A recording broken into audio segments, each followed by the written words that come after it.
Milhões de reais são gastos todos os anos em pet shops. Tipo, comprando aqueles brinquedos interativos super complexos. Sim, e sempre com aquelas promessas enormes de entretenimento felino, né? Exato. Só que aí esses objetos são sumariamente ignorados em, sei lá, 5 minutos. É o clássico. E o diagnóstico humano, no fim do dia, é quase sempre o mesmo. Nossa, sim.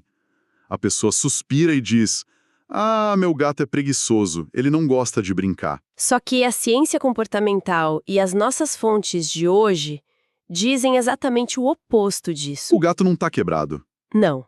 Nós é que somos péssimos professores. Olá, para quem está nos escutando e bem-vindos a mais uma imersão detalhada nas nossas fontes. É ótimo estar aqui para mais um mergulho. A nossa investigação de hoje vai direto ao coração desse abismo. Esse abismo entre a expectativa humana e a realidade felina. Focando especificamente nesse mundo do enriquecimento alimentar. Isso. Nós temos em mãos um material riquíssimo que desconstrói toda a psicologia por trás da alimentação interativa. E a missão aqui é entender por que tantas pessoas jogam a toalha tão rápido. Pois é, e o material original já abre com uma cena maravilhosa que quebra totalmente o gelo, né? Ah, a anedota do gato Bernardo na introdução. Sensacional. É um exemplo perfeito. Sim, porque ocorre antes mesmo da autora do material conseguir explicar a teoria. Tipo, a tutora mal tinha começado a gravar a explicação oficial sobre como introduzir os brinquedos. E o Bernardo já aparece em cena. Invadindo o espaço, roubando petiscos na cara dura. É muito bom. E essa interceptação não roteirizada prova uma premissa fundamental logo no primeiro minuto. Que o interesse do felino pela comida tá lá. Exato. A curiosidade gulosa e o instinto de busca estão sempre ali, operando em segundo plano. O instinto não morre, né? Ele só precisa ser canalizado através da engrenagem correta. O que a cena do Bernardo faz é implodir o maior mito que cerca a criação de gatos dentro de casa. Que seria a base de toda a nossa análise hoje. Sim, ela repousa sobre uma afirmação categórica da nossa fonte. Olha só, não existe um único gato no mundo que não goste de enriquecimento alimentar. Caramba, é uma declaração forte. 0 exceções. Ok, vamos desembalar isso com cuidado então, porque a frase que mais reverbera nos corredores das clínicas veterinárias e na internet toda é o extremo oposto. É verdade. A pessoa compra um labirinto de ração de última geração, coloca no chão da sala. E o gato cheira e vira as costas. Sim, ele vira as costas e vai dormir na caixa de papelão em que o brinquedo veio. O que é irônico. Muito. Aí a conclusão imediata é a de que a personalidade daquele animal é incompatível com o esforço. É, mas eu diria que o buraco é bem mais embaixo, sabe? O que presenciamos nesses casos não é uma recusa baseada em preguiça. Então é o quê? O que temos é um felino que está diante de um abismo de comunicação. Como assim? Ele não entendeu a mecânica do processo.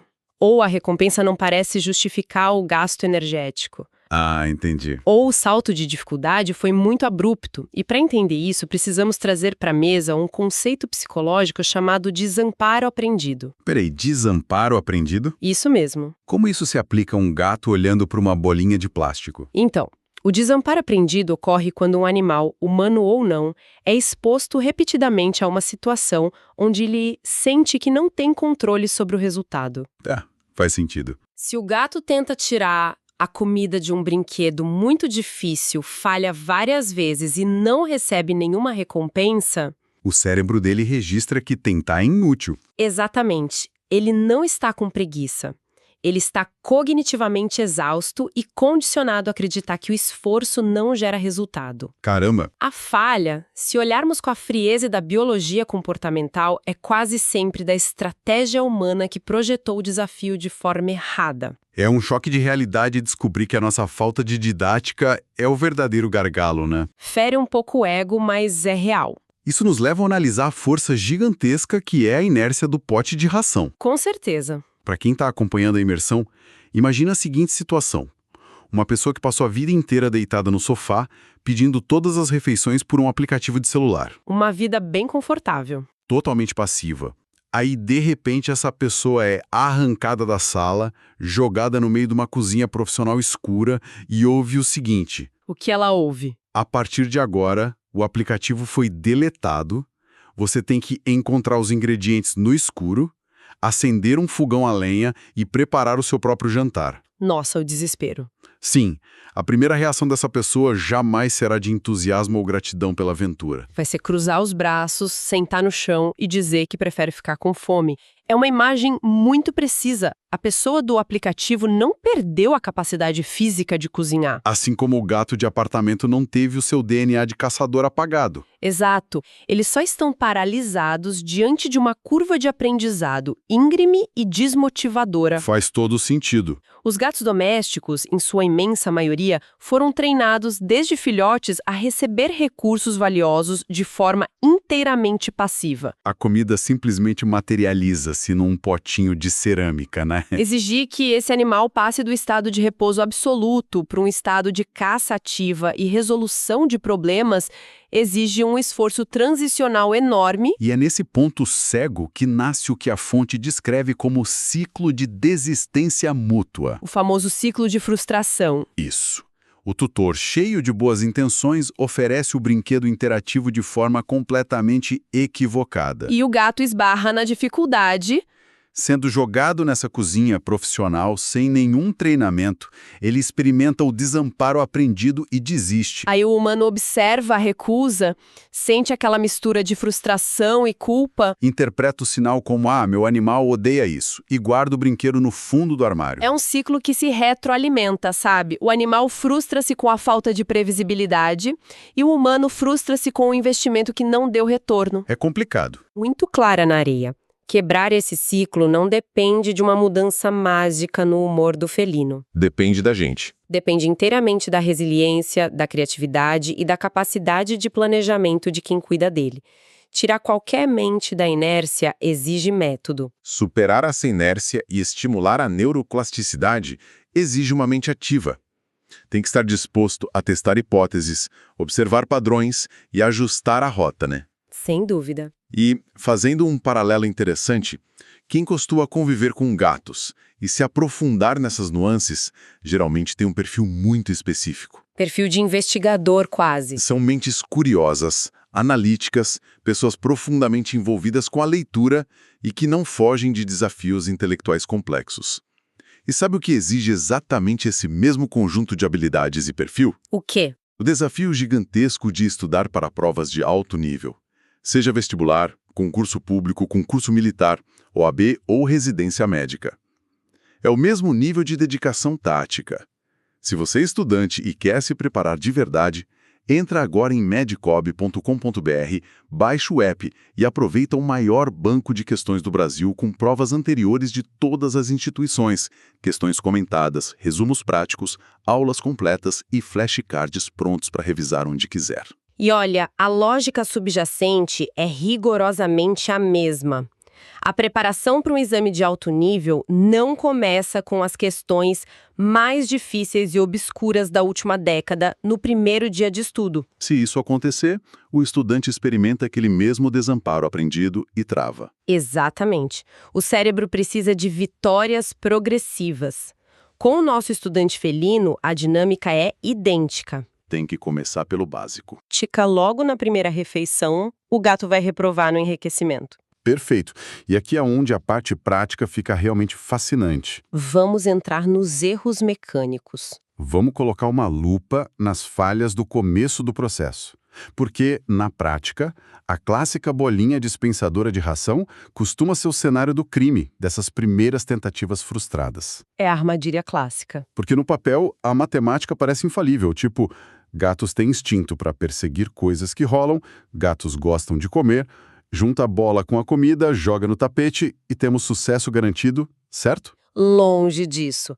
A fonte destrincha os erros de configuração da ferramenta com uma clareza impressionante. Qual é o primeiro obstáculo? O primeiro grande obstáculo é a física do objeto. Muitas vezes, a bola interativa comprada no pet shop é feita de um plástico rígido. Pesado demais. Pesado demais para um bat que nunca precisou usar força física para conseguir alimento. E os furinhos?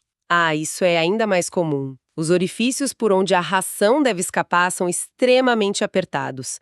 A fonte relata isso com bastante ênfase. Aqueles buracos minúsculos. Sim, furinhos por onde mal passa um grão de poeira, quanto mais um grão de ração inchado. Nossa, a imagem mental é trágica. O gato empurra aquela bola de chumbo, gasta energia e absolutamente nada cai de dentro da esfera. E aí ele lança aquele olhar clássico de julgamento felino profundo para o humano, E decide que o sofá é uma opção mais lógica. sem tirar nem pôr. A solução primária apontada no material é reduzir a dificuldade ao nível mais acessível possível. Deixa fácil. Muito fácil. Se a escolha for uma bola interativa, ela deve ser leve e, crucialmente, a saída de comida deve ser configurada para ficar o mais escancarada possível nos primeiros dias. O prêmio precisa cair fácil. O prêmio calórico precisa ser entregue com o mínimo de esforço logo na primeira interação tátil. O animal precisa conectar rapidamente a relação de causa e efeito. Tipo, minha pata tocou o objeto, a comida apareceu magicamente. Isso. O material traz um exemplo caseiro que ilustra isso brilhantemente. Ah, o brinquedo em formato de pastel. Esse mesmo. Para quem não conhece, é basicamente um rolinho de papelão, tipo o miolo do rolo de papel higiênico, com as pontas dobradas. E a fonte aponta uma armadilha em que quase todo mundo cai. Qual? A pessoa monta o brinquedo de papelão, coloca a ração dentro e, num capricho estético, dobra as pontas com tanta perfeição que fecha absolutamente todas as saídas. Fica parecendo um cofre de segurança máxima. Impenetrável. Aí a pessoa entrega isso pro gato que nunca viu o papelão da comida antes e espera um momento de genialidade. E a genialidade não vem, porque falta o gatilho biológico principal para um predador que caça de dia, né? A motivação visual. Gatos não possuem visão de raio-x.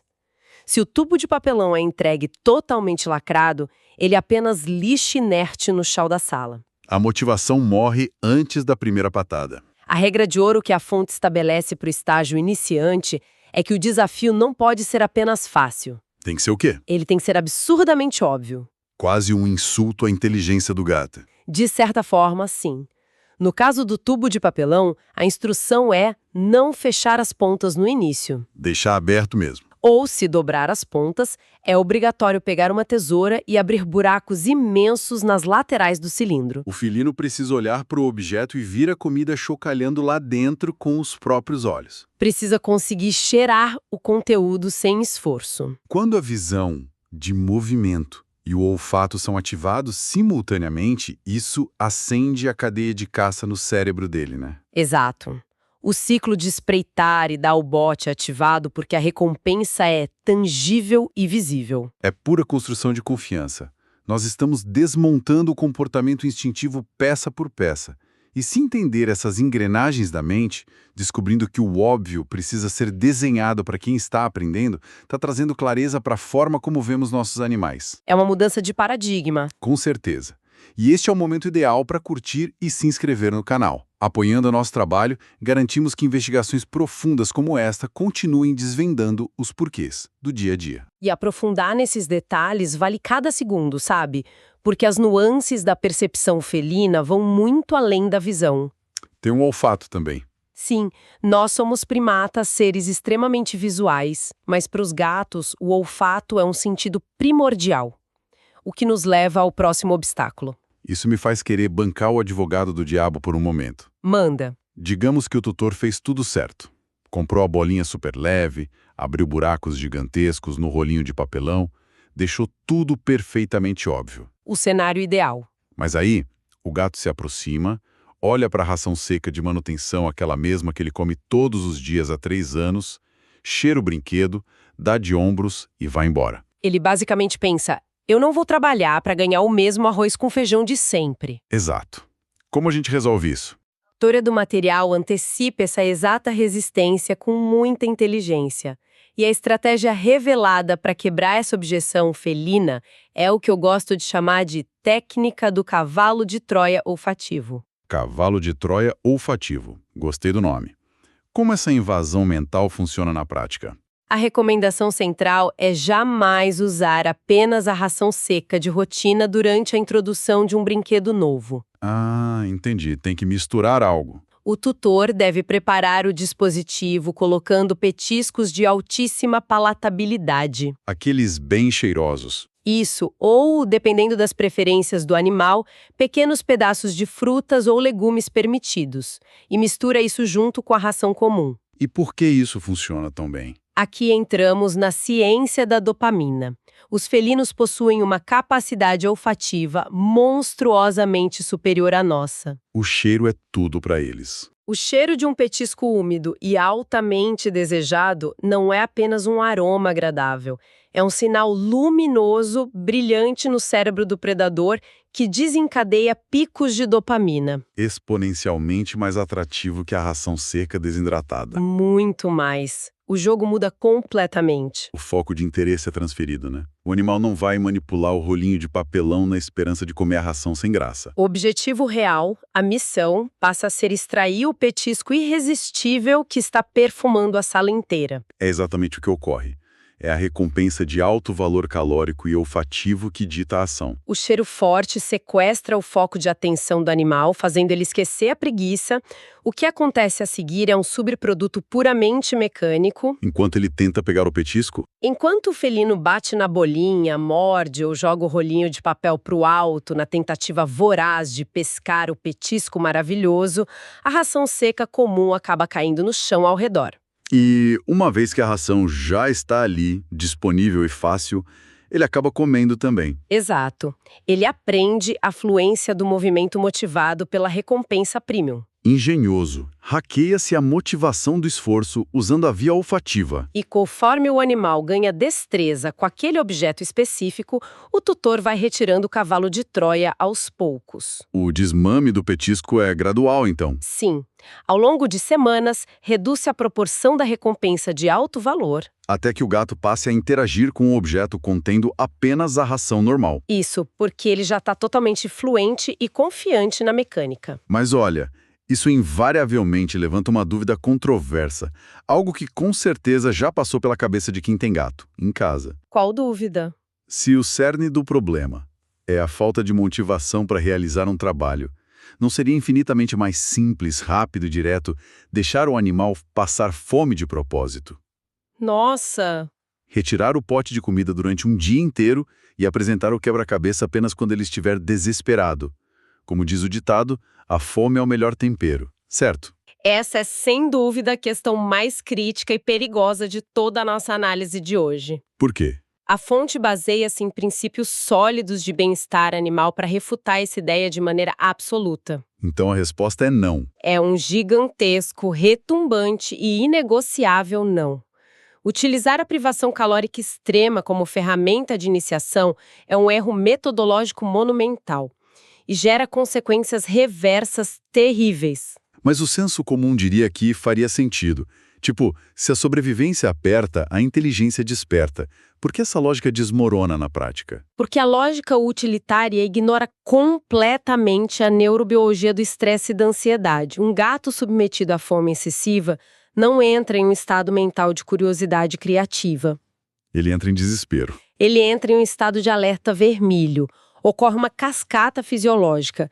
A hipoglicemia dispara a liberação de adrenalina e cortisol.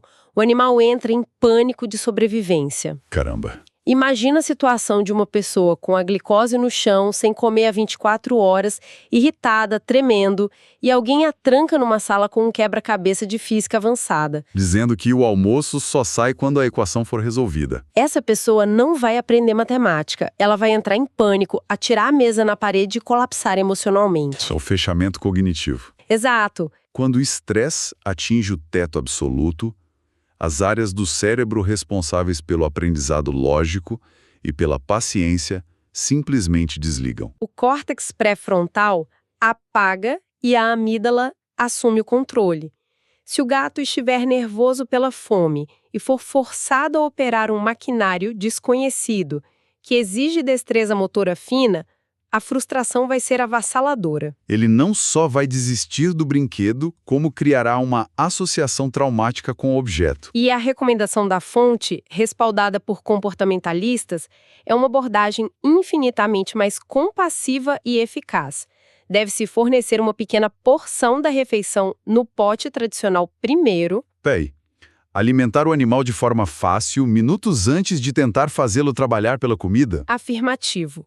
Oferece-se 1/4 ou 1/3 da porção diária de forma fácil para tirar o cérebro do estado de alarme de sobrevivência. Isso acalma o sistema nervoso central. E desativa o cortisol. Assim que a dor da fome desaparece, mas o animal ainda possui aquele apetite basal, o brinquedo é introduzido. Faz muito sentido. No nível iniciante, a alimentação interativa deve funcionar como um complemento mental, né? Uma caçada simulada e gratificante. Jamais como um teste cruel e punitivo de sobrevivência.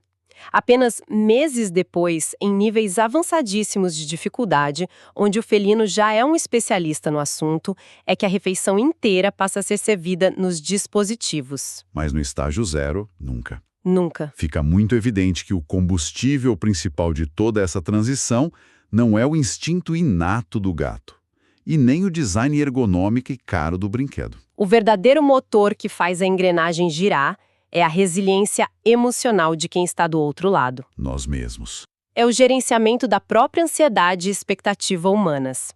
A fonte traduz essa resiliência em uma diretriz prática muito simples: a regra dos 15 minutos de supervisão ativa. Ou seja, a mudança de paradigma alimentar exige dedicação real. Não basta encher a bola com ração perfumada, atirar no meio da sala e ir maratonar uma série na televisão esperando que a biologia faça o trabalho sozinha. É um esporte em equipe durante os primeiros passos. Um processo de alfabetização. É a definição exata de tutoria. Se na primeira oferta o animal não demonstrar interesse imediato, a instrução não é jogar o objeto no lixo. O que a pessoa deve fazer então? A instrução determina que a pessoa deve sentar no chão, no mesmo nível do animal, e demonstrar mecanicamente como o dispositivo funciona. Tocar no cilindro, rolar a bolinha com a mão. Deixar a ração cair no tapete, bem na frente do focinho, encorajar verbalmente. Se não houver sucesso pela manhã, guarda-se a ferramenta e tenta novamente no final da tarde. E se o ambiente da sala estiver caótico, a tentativa muda para um quarto silencioso. Modificar a associação do objeto para uma experiência de triunfo exige consistência diária. E o material encerra a discussão destacando um movimento maravilhoso que resume toda essa filosofia de paciência. A campanha da Psique Verte. Essa mesmo. Ela serve como um troféu para quem abraça o processo. Essa campanha levanta uma bandeira metodológica muito interessante.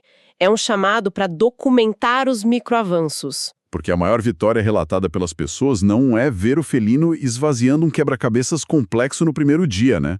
O verdadeiro triunfo é documentar a jornada daquele gato em particular.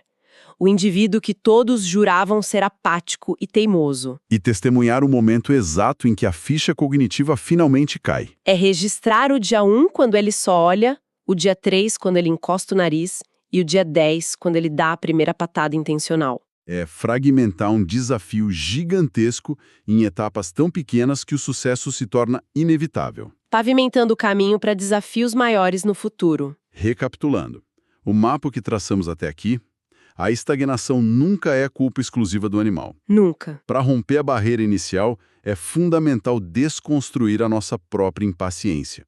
Isso significa desenhar um acesso absurdamente óbvio, rasgando buracos visíveis nos brinquedos. Empregar a tática química do cheiro com petiscos altamente desejáveis. Evitar a todo custo a estratégia desastrosa da privação de alimento, que aciona o pânico neurológico, e manter a consistência de no mínimo 15 minutos diários de mentoria ativa. E, ampliando um pouco as lentes sobre esse estudo de caso felino, há um paralelo filosófico inegável que podemos extrair para as dinâmicas humanas. Onde as nossas águas se cruzam, Passamos esse tempo investigando minuciosamente como criaturas esculpidas por milhões de anos de evolução, mas que se acostumaram com o conforto letárgico da entrega passiva de recursos, podem ser gentilmente reconduzidas à atividade. sim, O fio condutor desse resgate não foi a força bruta, nem o castigo da fome extrema. nem jogar eles num cenário assustador sem preparo. A chave de ouro foi